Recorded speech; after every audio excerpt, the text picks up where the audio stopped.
자, 저와 여러분은 지난 시간에 에베소에서 일어났던 한 소요 사태를 함께 살펴봤습니다.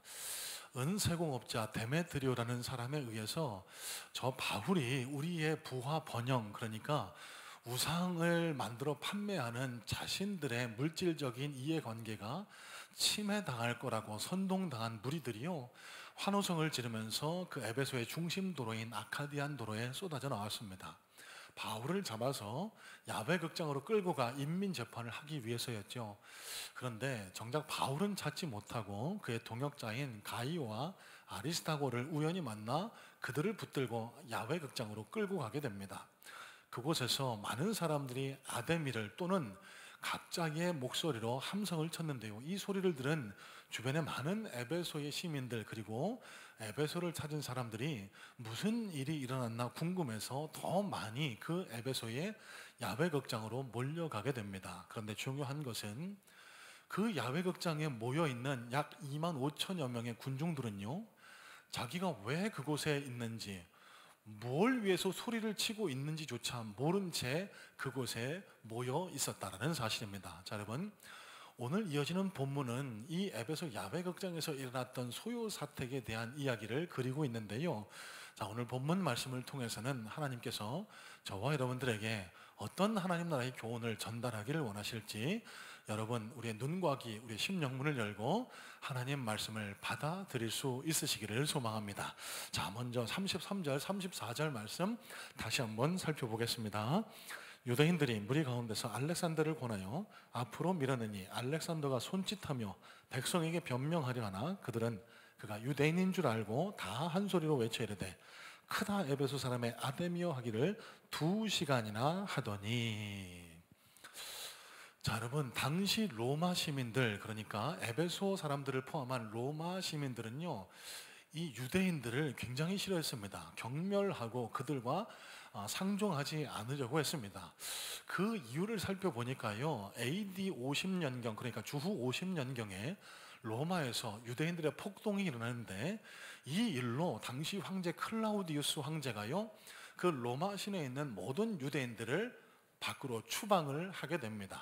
이 일을 계기로 로마 시민들은 저 유대인들은 몹쓸 사람들이라는 적개심을 갖게 됐고요, 또 이 유대인들은 예나 지금이나 전 세계 어느 민족보다 돈, 물질을 밝히는 민족으로 알려져 있습니다.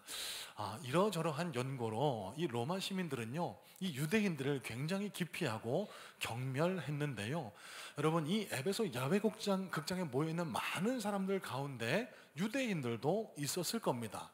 어떤 사람들일까요? 아마도 데메드리오처럼 은세공을 해서 그 우상을 만들어 파는 사람도 있었을 것이고, 돈과 물질을 밝히는 사람들이었습니다. 여러 가지 장사에 연관된 사람들, 그러니까 아카디안대로 좌우 양옆으로 있는 상점들을 소유한 여러 유대인들도 그 에베소 야외 극장에서 일어난 소요, 이 난리통에 무슨 일이 일어났나 그곳에 함께 자리를 하고 있었던 거예요. 어느 순간 갑자기 이 모여있는 유대인들이요, 갑자기 위기감을 느낍니다. 왜 그럴까요? 가만히 보니까 이 사람들이 두 사람을 끌어다가 지금 재판을 하려고 하는데, 그 사람 가이오와 아리스타고도 유대인이었거든요. 이런 겁니다. 저 사람들 유대인인데, 나도 유대인인데 이 성난, 이 흥분한 군중들이 유대인들을 대상으로 막 위해를 가하는 거 아니야? 나도 잘못해서 여기에 휩쓸려서 뭔가 이렇게 매맞고 이상한 일 당하는 거 아니야? 이런 위기감이 갑자기 엄습해 왔던 겁니다. 그래서 이 유대인들의 일부가 알렉산더라는 사람을 떠밀어서 앞에 나가 변명하라라고 이렇게 얘기를 하는데요, 여기 등장하는 알렉산더는요, 저 뒤에 바울이 쓴 디모데후서 4장에 등장하는 구리세공업자 알렉산더와 동일한 인물일 것으로 추정합니다. 바울을 괴롭게 했던 이 구리세공업자는요, 달변가, 말 잘하는 사람으로 알려져 있는데요, 유대인들이 야, 네가 대신 나가서, 야, 우리는 이런 일에 아무 관련이 없다고, 우리는 같이 장사하는 사람들 뿐이라고, 좀 네가 어떻게 좀 말 좀 해봐, 우리가 좀 당하지 않게, 상하지 않게 네가 어떻게 좀 변명 좀 해봐.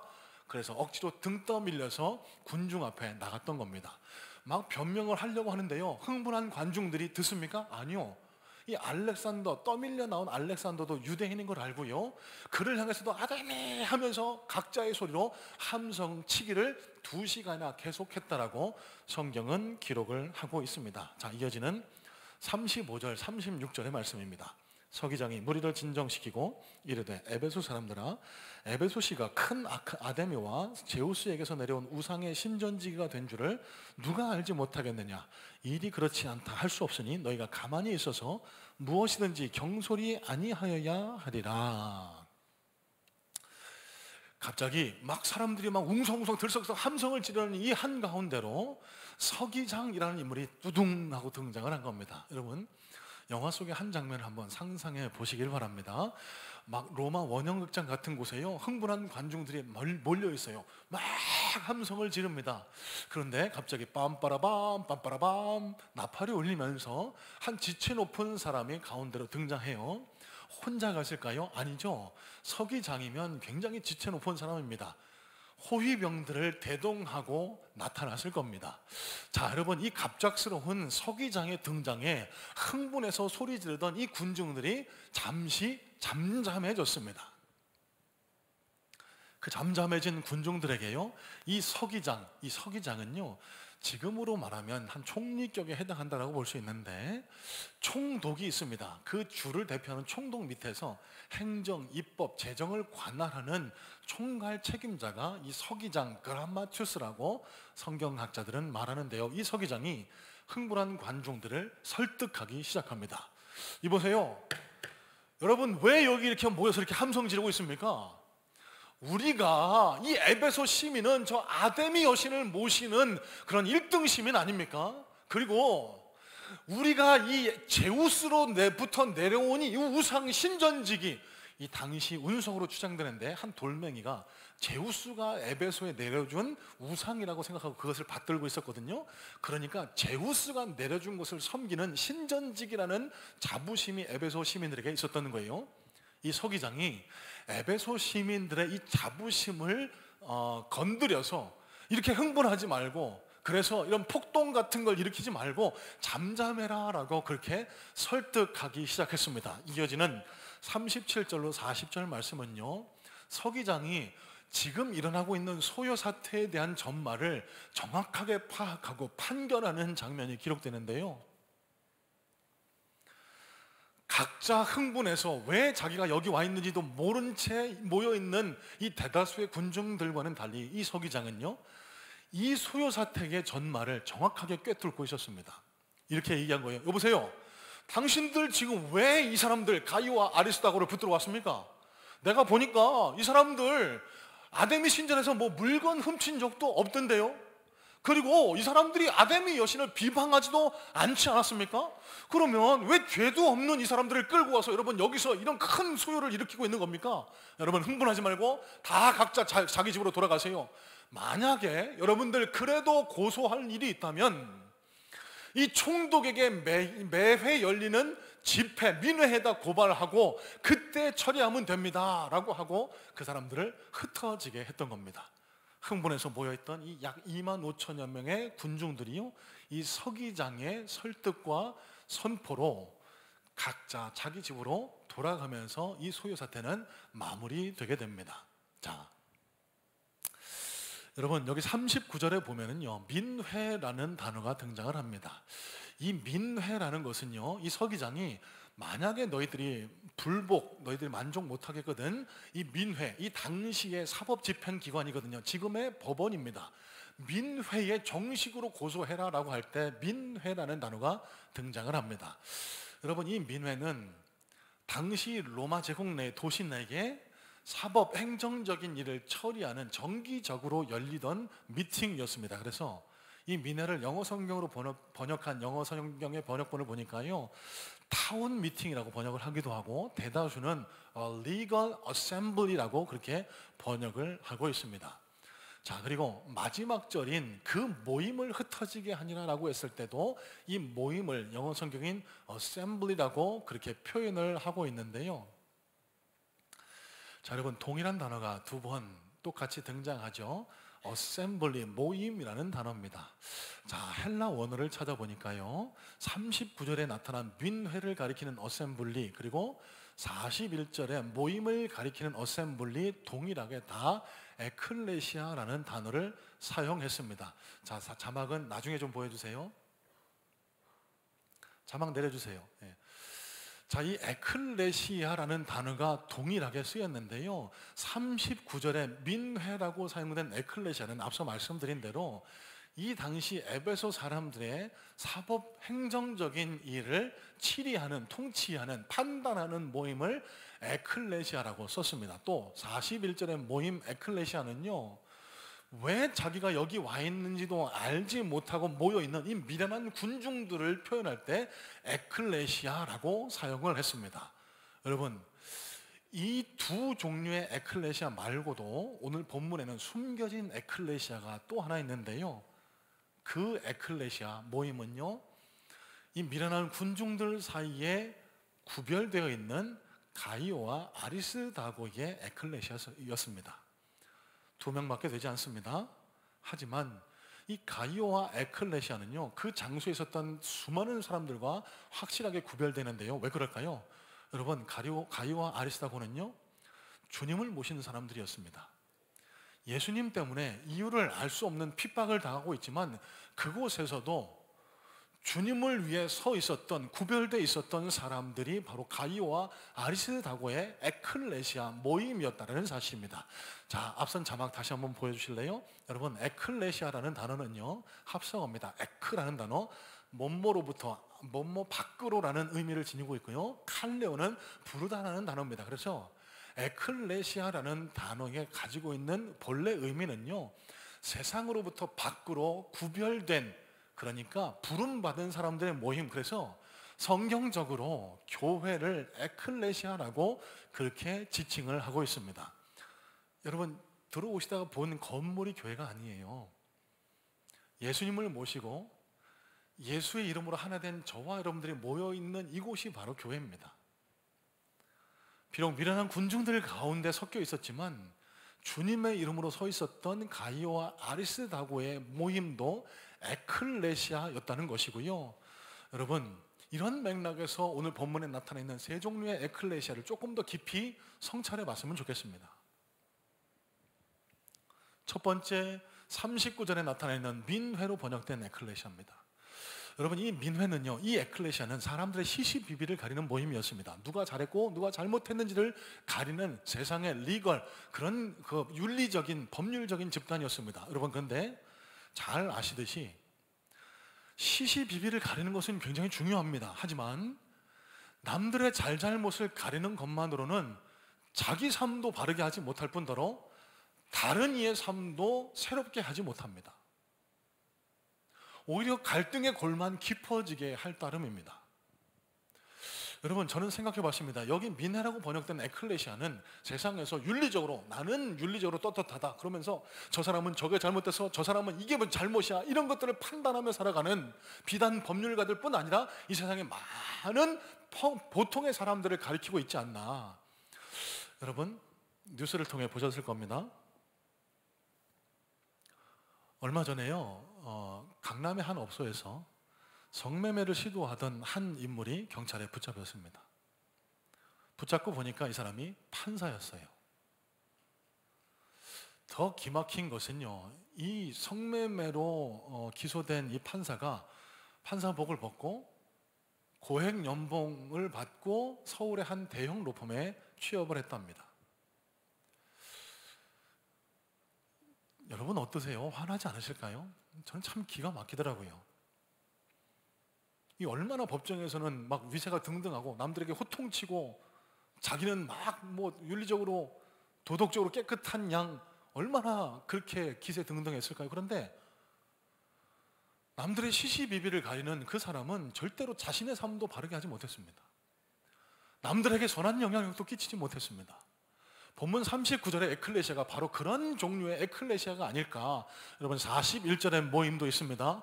여러분 이 41절의 모임은 과연 어떤 모임일까요? 자기의 이해관계, 그러니까 자신의 부와 번영을 위해서라면 앞뒤 가리지 않고 그 가이오와 아리스다고가 죄가 있든지 없든지 간에 내 이해를, 내 이득을 침해하는 사람이라는 그 사실 하나에 선동돼서 막 그 야훼 극장에 몰려가서 그 사람을 죽이라고, 그 사람을 벌주라고 했던 그런 무지한 군중, 그 모임이 바로 에클레시아가 아닐까. 지금도 불어나고 있는 주식 광풍, 부동산 광풍, 코인 광풍, 이런 것들이 오늘 본문 41절이 표현하고 있는 에클레시아가 아닐까, 그런 생각을 해보게 됩니다. 제가 얼마 전에 유튜브에서 재미있는 영상 하나를 우연히 보게 됐거든요. 쇼츠라는 짧은 토막 영상인데 대만에서 일어난 일입니다. 큰 길 한복판에서 수백 명의 사람들이 막 무리지어서 막 뛰어다니는 거예요. 신호도 무시하고요. 그래서 그 사람들이 막 뛰어다니는 통에 교통사고도 나고 막 뭐 유모차 끌고 가는 사람들이 막 넘어지기도 하고 그런 소동이 일어났습니다. 경찰들이 출동해서 다 사태를 진정시키고, 왜 이런 일이 일어났나 보니까 게임 때문이었습니다. 저는 잘 모릅니다만 포켓몬 게임이라고 하던데요, 그 가상으로 어떤 뭐 아이템을 찾는 그런 게임이 있다네요. 대만의 어떤 시내 중심가에 굉장히 귀한 아이템이 출현했다는 겁니다. 이 소식을 듣고 수백 명의 사람들이 신호 다 무시하고 사람들을 해치면서 그렇게 우르르 몰려다녔던 거예요. 여러분, 오늘 본문 속 야훼 극장에 모여있는 대다수의 사람들의 모습과 너무나도 흡사하다라고 생각하지 않으실까요?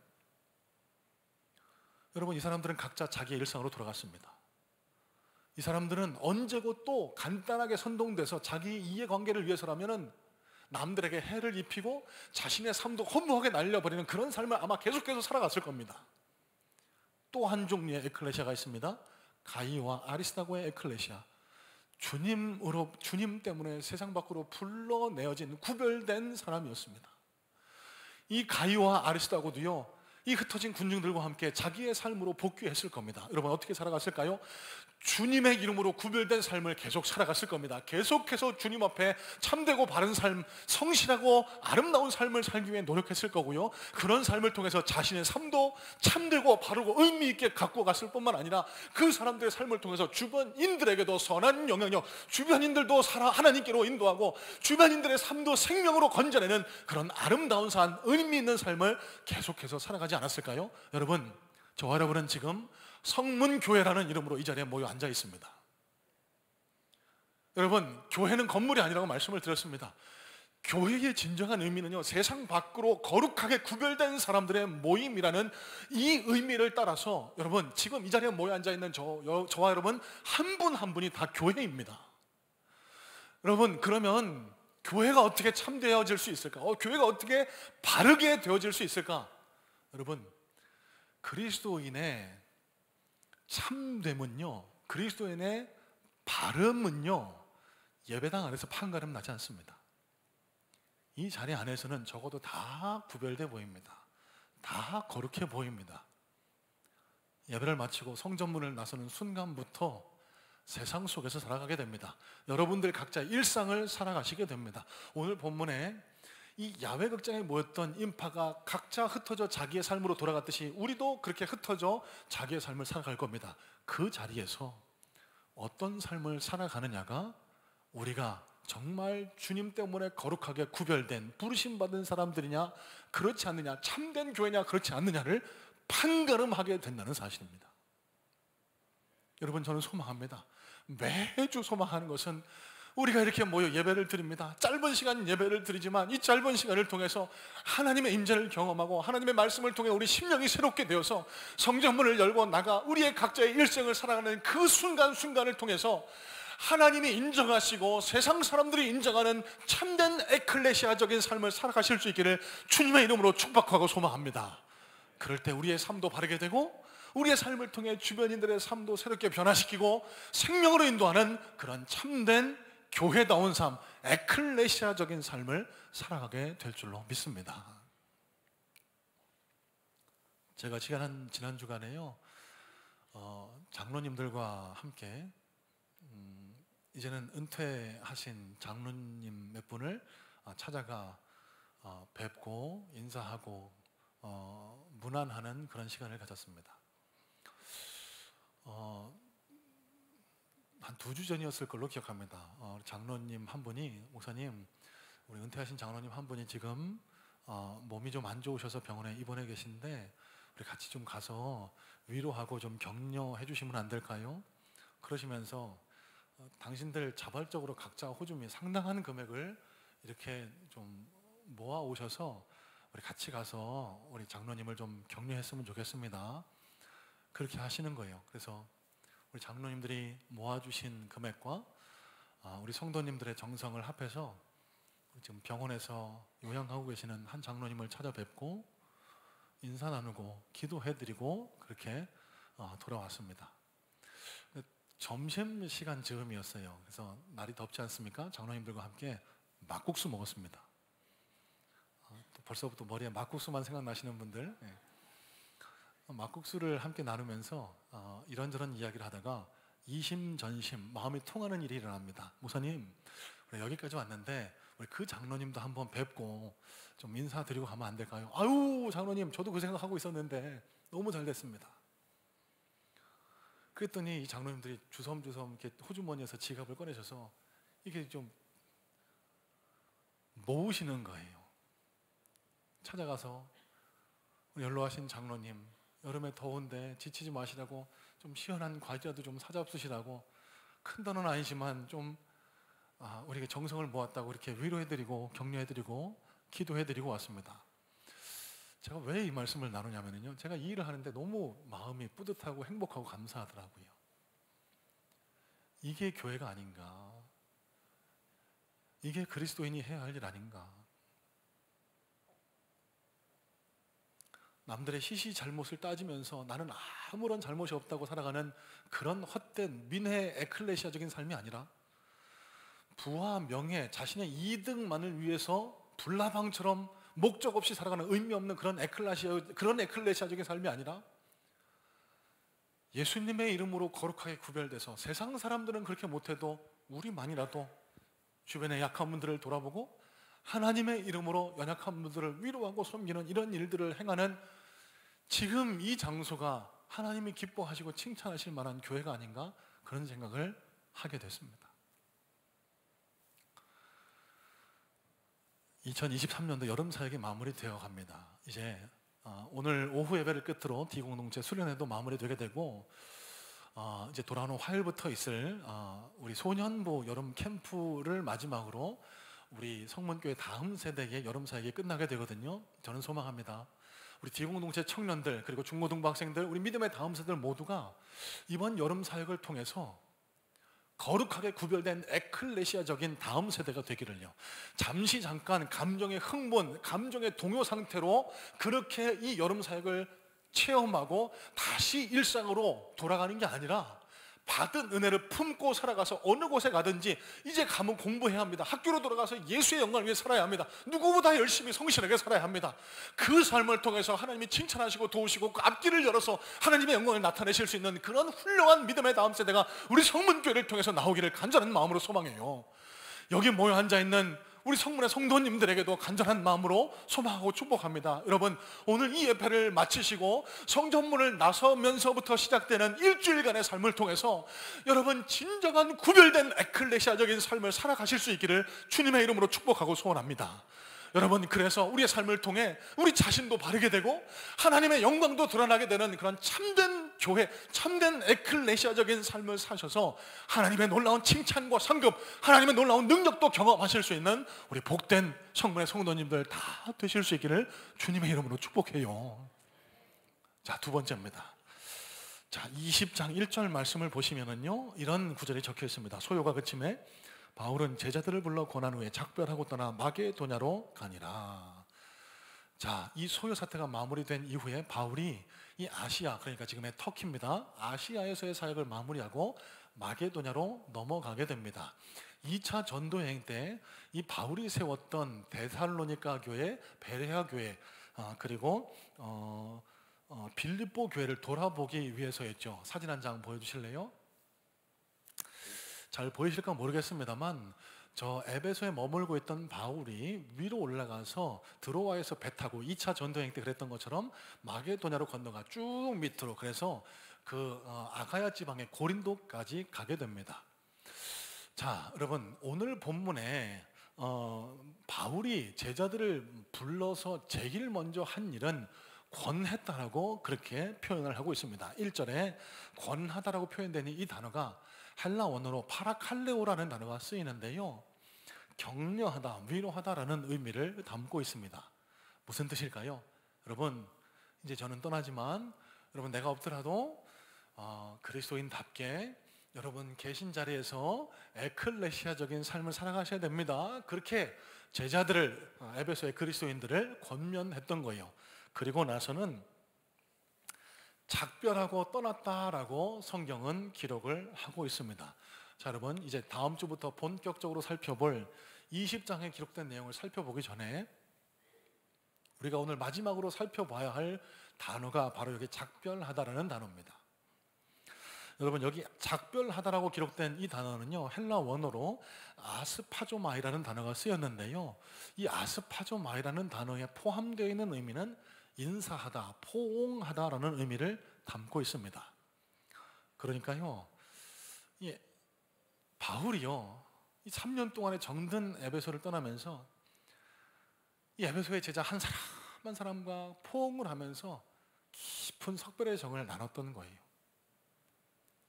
집사님, 이제 저는 언제 올지 모르는데 집사님 항상 건강하셔야 됩니다.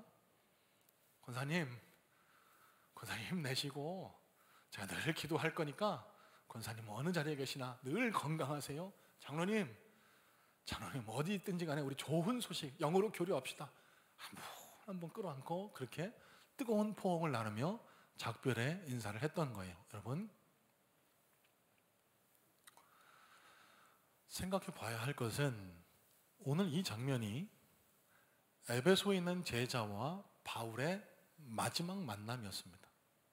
그러니까 다시 오겠다라고 기약을 했지만 바울은 끝내 에베소의 제자를 그의 생애, 이 땅에서는 2번 다시 만나지 못했습니다. 비록 3차 전도여행 귀환길에 밀레도라는 장소에서 그 에베소 장로들을 불러서 자신의 유언과 같은 말을 그 사랑하는 에베소 성도들에게 전해달라고 그렇게 전한 일은 있지만 대다수의 에베소의 제자들은 2번 다시 만나지 못하고 하나님 품에 안겨 이 땅에서 작별을 고하게 되었습니다.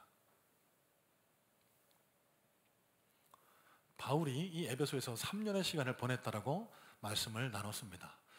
여러분, 바울이요, 네로 황제에게 참수형당해 하나님 품에 안겼을 당시 나이가 약 한 50대 후반이었을 것으로 성경학자들은 입을 모아 추정합니다. 그러면 바울에게 있어 이 에베소에서의 3년이라는 시간은 그의 일생의 약 20분의 1에 해당하는 시간이었습니다. 20분의 1이라는 시간, 3년이라는 시간이 각자에게 길다면 길고 짧다면 짧게 느껴지실 수 있겠지만 여러분, 여기 바울이 보낸 3년이라는 시간을 한번 같이 생각해 보시길 바랍니다. 얼마나 의미 있고 얼마나 아름다운 흔적을 남겼는지.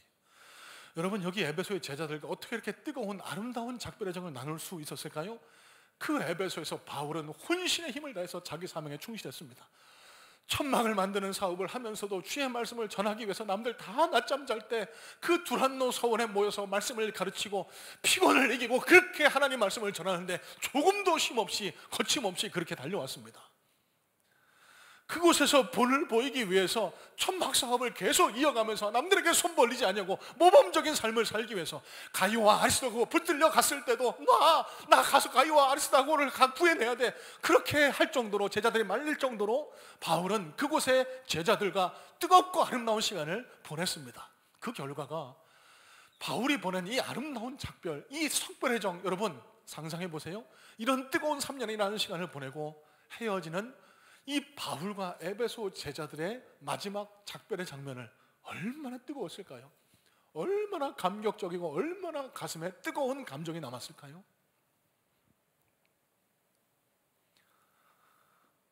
여러분, 인간의 생로병사는요, 아무도 장담할 수가 없습니다.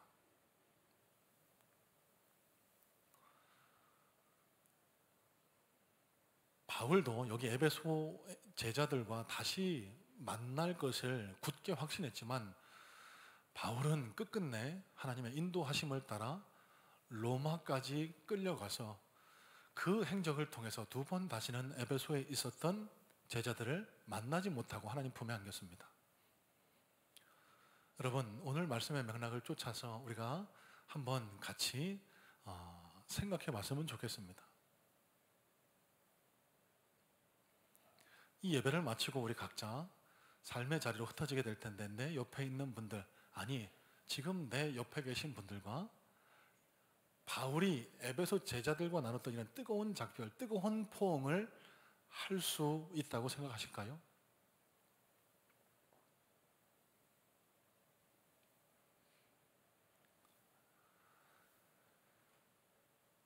바울처럼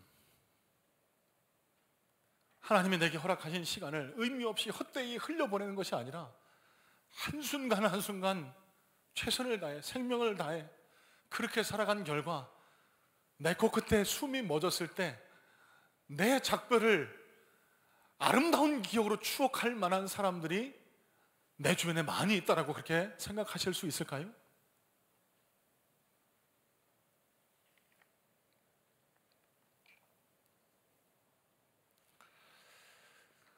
에베소서 5장 16절에 이런 말씀이 기록됩니다. 세월을 아끼라, 때가 악하니라. 여러분, 여기 세월을 아끼라라고 했을 때 아끼라라는 이 단어, 이 명령, 이 권면이 뜻하는 바는 빨리빨리 뭘 성취해야 하라가 아닙니다.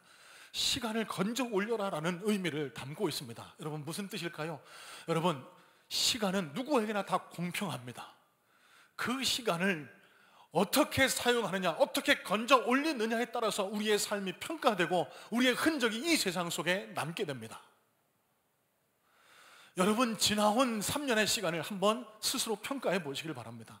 여러분은 오늘 본문의 바울처럼 하나님 앞에서, 아니 많은 사람들과 뜨거운 속별의 정을 나눌 수 있는 그런 의미 있는 시간을 건져 올렸는지, 아니면 여기 에베소에 있는 수많은 미련한 군중들처럼 그저 하루하루 먹고 사는 데만 집착해서 남들에게 위해를 가하고 남들에게 피해를 가하면서도 그저 나 하나 잘 먹고 잘 살겠다라는 그런 의미의 헛된 삶을 살아오지는 않았는지를 한번 성찰해 보자는 겁니다.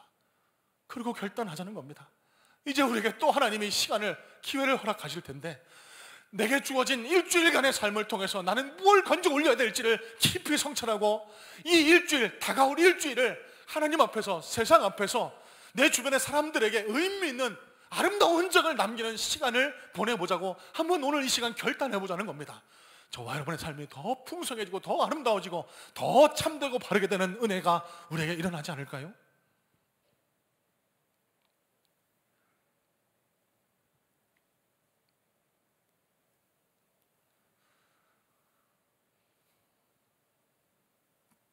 저도 약 한 50여 년의 세월을 살아왔는데요, 제 삶을 뒤돌이켜 성찰해 보니까요, 아무 의미 없이 흔적도 없이 흘러내려간 시간들, 너무너무 아까운 시간들이 너무 많습니다.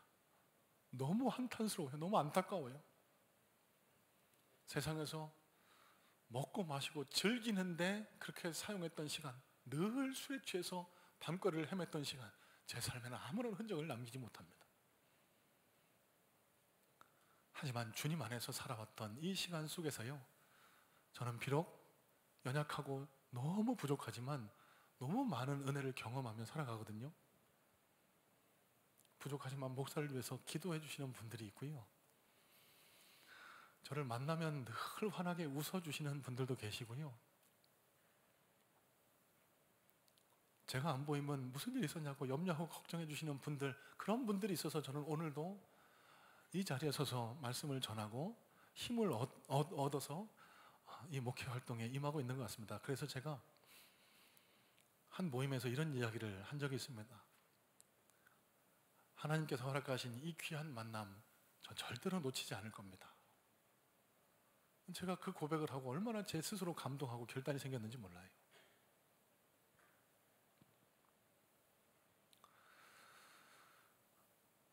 사진 한 장 보겠습니다. 최근 넷플릭스에 공개된 드라마입니다. DP라는 드라마인데요.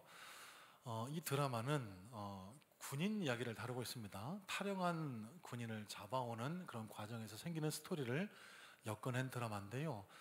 이 시즌2에 앞서 보시는 장면처럼 또 기독교인이 교회가 부정적으로 묘사되는 장면이 등장했습니다. 여러분 보시는 지진이라는 배우는 아실 겁니다. 지금 성경책을 들고 읽고 있는데 교회입니다. 그곳에서 저 지진이라는 인물은요, 이 군대 내에 일어나는 부조리, 비리들을 은폐, 조작하는 데 앞장서는 인물로 그려지고 있습니다. 옆에 있는 인물이 부하인데요, 여러분 함께 비디오는 나누지 못하지만 성경을 읽다가 자신이 지시한 대로 일을 제대로 처리를 못했다고 하니까 성경책으로 저 부하를 때립니다. 막 욕설을 퍼붓습니다. 교회라는 장소에서 악한 일을 모의하고 진행했다는 사실로 많은 사람들에게 교회라는 그런 장소가 부정적으로 비춰지게 또 그려내고 있다는 겁니다. 여러분, 넷플릭스가 이런 식으로 교회를, 그리스도인들을 그리는 건 어제 오늘 일이 아니죠. 오징어 게임, 수리남, 더 글로리 등등에서도 기독교인들을, 교회를 아주 악인들이 모여있는, 위선자들이 모여있는 장소로 계속해서 그려왔습니다.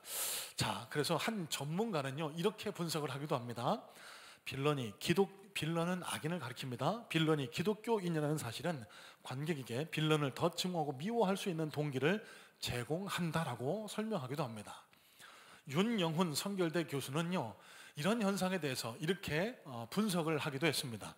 기독교인은 악인이라는 공식에는 교회를 향한 세간의 기대감이 반영된 결과다. 기독교인은 윤리적으로 살 거란 기대가 기독교인의 악행을 부각시킨다라고 하면서요, 똑같은 일을 저지르더라도 빌런이 기독교인이라면 그는 더한 위선죄가 된다라고 분석하기도 했습니다. 여러분, 무슨 얘기일까요? 세상이 왜 교회들, 기독교인들 이렇게 그리고 있는 그 이유에는, 그 이면에는요, 세상 사람들 모두가 다 아는 겁니다. 기독교인들은 선한 사람, 착한 사람, 세상과는 다른 사람이라는 것을요. 그런 기대감이 무너졌을 때 세상이 비판하고 손가락질하고 그렇게 기독교인들에 대해서 욕설을 퍼붓는다는 거예요. 여러분, 누구의 잘못 때문일까요? 여러분, 먼 데서 찾지 마시길 바랍니다. 저와 여러분들 때문에 그래요. 저 같은 목사 때문에. 교회 안에서는 은혜 받고 선하고 착한 척, 구별된 척 하지만 세상 속에 나가서는 하나도 구별된 것 없는, 세상 사람들보다 오히려 더 악하고 더 돈만을 쫓는 그런 모습 때문에 세상 사람들을 실망시키고 세상 사람들이 교회를, 기독교인들을 그렇게 바라보게 만든다는 겁니다. 여러분, 내일부터 시작되는 일주일간의 삶이 이런 세상 사람들의 인식을, 이런 세상 사람들의 기대에 부응하는 그런 한 주간의 삶이 되었으면 정말 좋겠습니다. 하나님을 위해서 손해볼 줄 아는 진짜 에클레시아적 그리스도인, 하나님을 위해서라면, 예수님을 위해서라면 한 걸음 뒤로 물러설 수 있는 진짜 에클레시아적인 그리스도인들이 되셔서 저와 여러분의 한 주간의 삶의 여정이 하나님과 저와 여러분 삶에 아름다운 흔적을 남기는 그런 한 시간이 되어서 하나님 앞에 섰을 때 당당히 하나님의 얼굴을 바라볼 수 있는 그런 멋진 그리스도인들 다 되실 수 있기를 주님의 이름으로 축복합니다.